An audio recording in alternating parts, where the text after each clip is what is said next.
আচ্ছা, high voltage ইঞ্জিনিয়ারিংয়ের জগতে কিন্তু এমন অনেক চ্যালেঞ্জ আছে যা আমাদের চোখের সামনে থেকেও যেন অদৃশ্য। তো আজ আমরা ঠিক এমনই এক রহস্যময় কিন্তু খুবই গুরুত্বপূর্ণ বিষয় নিয়ে কথা বলবো। নামটা হলো করোনা এফেক্ট।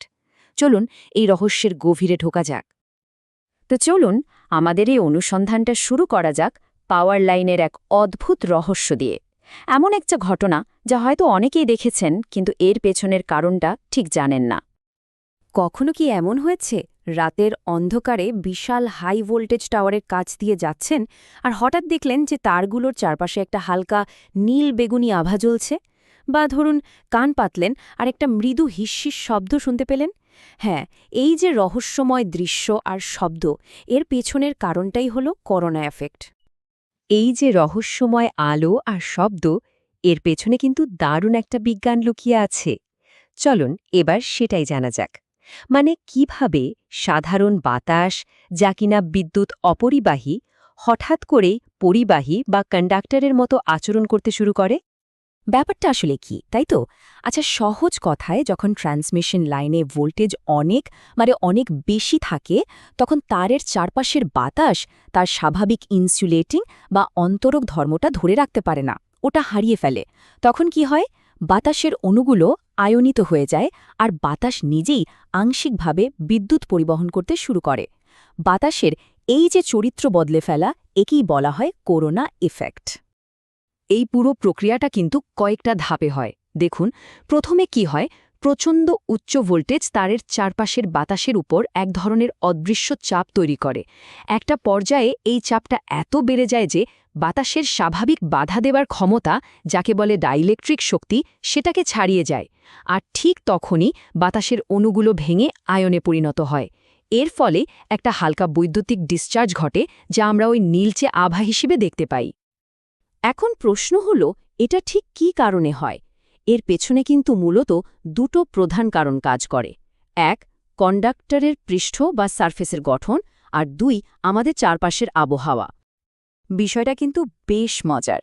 ভাবুন, যখন কন্ডাক্টরের পৃষ্ঠটা একদম মসৃণ থাকে, তখন বৈদ্যুতিক চার্জ তার উপর সমানভাবে ছড়িয়ে পড়ে, ফলে ইলেকট্রিক ফিল্ড বা বৈদ্যুতিক ক্ষেত্রটা দুর্বল থাকে। কিন্তু কন্ডাক্টরের উপর যদি কোনো তীক্ষ্ণ বা অমসৃণ অংশ থাকে, তাহলে সব চার্জ সেখানে এসে জমা হতে শুরু করে। আর যেখানেই চার্জের ঘনত্ব বেশি, সেখানকার ইলেকট্রিক ফিল্ডও হয়ে ওঠে অনেক অনেক বেশি শক্তিশালী। আর এইখানে একটা ম্যাজিক নাম্বার আছে, 30 কিলোভোল্ট প্রতি সেন্টিমিটার। এটাই হলো সাধারণ অবস্থায় বাতাসের ডাই ইলেকট্রিক শক্তি। মানে বাতাস এর চেয়ে বেশি চাপ সহ্য করতে পারে না। তো যখন কন্ডাক্টরের কোনো তীক্ষ্ণ অংশের কারণে ইলেকট্রিক ফিল্ড এই সীমাটা পার করে ফেলে, ঠিক তখনই বাতাস তার প্রতিরোধ ক্ষমতা হারিয়ে ফেলে, আর করোনা এফেক্ট শুরু হয়ে যায়। আর দ্বিতীয় কারণটা তো আবহাওয়া, যা আমরা আগেই বলেছি। একটু খেয়াল করলেই দেখবেন, ভেজা বা আর্দ্র আবহাওয়ায়, যেমন ধরুন বর্ষাকালে বা কুয়াশার মধ্যে, বাতাসের বিদ্যুৎ প্রতিরোধ করার ক্ষমতা এমনিতেই বেশ কমে যায়। আর ঠিক এই কারণেই এই সময়গুলোতে করোনা এফেক্ট অনেক বেশি স্পষ্ট আর শক্তিশালী হয়ে ওঠে। আচ্ছা, এই যে একটা প্রাকৃতিক ঘটনা ঘটছে যা দেখতে বেশ রহস্যময়, এটা ইঞ্জিনিয়ারদের জন্য এত বড় একটা মাথা ব্যথার কারণ কেন? চলুন এবার জেনে নেওয়া যাক যে এই করোনা এফেক্টের কারণে আসলে কি কি বাস্তব সমস্যা তৈরি হয়।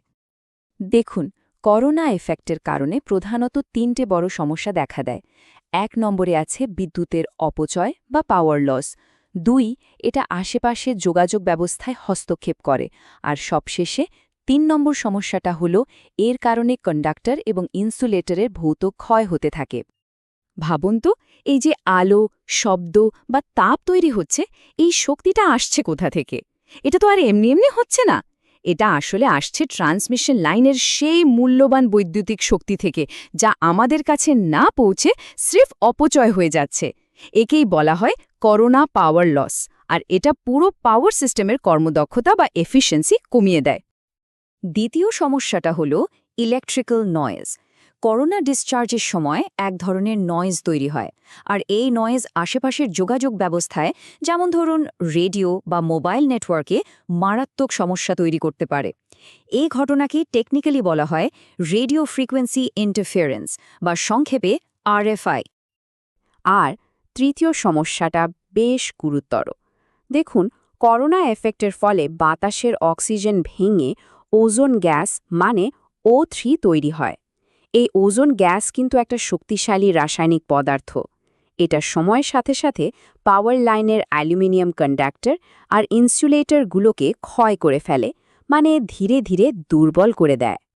তাহলে প্রশ্ন হলো, ইঞ্জিনিয়াররা কি এই অদৃশ্য শত্রুর কাছে হার মেনেছেন? একদমই না। সৌভাগ্যবশত এই সমস্যাকে নিয়ন্ত্রণে রাখার জন্য তারা বেশ কিছু কার্যকর আর বুদ্ধিদীপ্ত কৌশল তৈরি করেছেন, আর এসব কৌশলের কারণেই আমাদের আধুনিক পাওয়ার গ্রিড এতটা নির্ভরযোগ্য। আর মূল কৌশলটা কিন্তু খুবই সহজ আর চমৎকার। যেহেতু শক্তিশালী ইলেকট্রিক ফিল্ডের কারণেই করোনা হচ্ছে, তাহলে সমাধানটা কি? সমাধান হলো এমন কিছু করা যাতে কন্ডাক্টরের পৃষ্ঠে এই ইলেকট্রিক ফিল্ডের শক্তিটা শুরু থেকেই কম থাকে।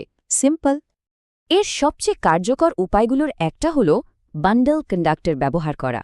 ব্যাপারটা হলো একটা মোটা তারের বদলে কয়েকটি চিকন তার একসাথে ব্যবহার করা হয়। এতে সেটার কার্যকর ব্যাস অনেক বেড়ে যায়। আর আমরা তো আগেই জেনেছি, ব্যাস বাড়লে পৃষ্ঠের ইলেকট্রিক ফিল্ডের শক্তি স্বাভাবিকভাবেই কমে যায়, ফলে করোনা হওয়ার সম্ভাবনাও অনেক কমে আসে। এর পাশাপাশি আরও একটা জিনিস খেয়াল রাখা হয়, কন্ডাক্টর আর লাইনের অন্যান্য হার্ডওয়্যার এমনভাবে ডিজাইন করা হয় যেন সেগুলোর পৃষ্ঠ একদম মসৃণ থাকে আর কোনো ধরনের তীক্ষ্ণ কোণা বা প্রান্ত না থাকে। কারণটা তো আমরা এখন জানি, তাই না? ওই তীক্ষ্ণ প্রান্তেই তো চার্জ জমা হয়ে সব সমস্যার জন্ম দেয়। তো আমরা অনেক কিছুই জানলাম, রহস্যময় আলো থেকে শুরু করে এর পেছনের বিজ্ঞান আর ইঞ্জিনিয়ারিং সমাধান পর্যন্ত। চলুন তাহলে মূল বিষয়গুলো একবার চট করে দেখে নেওয়া যাক। তাহলে মূল বিষয়টা কি দাঁড়ালো? করোনা এফেক্ট হল হাই ভোল্টেজ লাইনের চারপাশে বাতাস আয়নিত হওয়ার একটা প্রাকৃতিক ঘটনা। এর প্রধান অসুবিধাগুলো হল পাওয়ার লস, কমিউনিকেশনে বাধা আর যন্ত্রাংশের ক্ষয়। আর এই সমস্যা মোকাবিলার জন্য ইঞ্জিনিয়াররা মূলত বান্ডেল কন্ডাক্টর আর মসৃণ পৃষ্ঠের ডিজাইন ব্যবহার করেন। এটাই হলো মূল কথা। যদিও ইঞ্জিনিয়াররা করোনা এফেক্টকে অনেকটাই নিয়ন্ত্রণে এনেছেন, একটা প্রশ্ন কিন্তু থেকেই যায়, ভবিষ্যতে কি এমন কোনো প্রযুক্তি বা নতুন উপাদান আবিষ্কার হবে যা দিয়ে এই সমস্যাটাকে পুরোপুরি নির্মূল করা সম্ভব হবে? কে জানে, এটা সত্যিই ভাবনার বিষয়।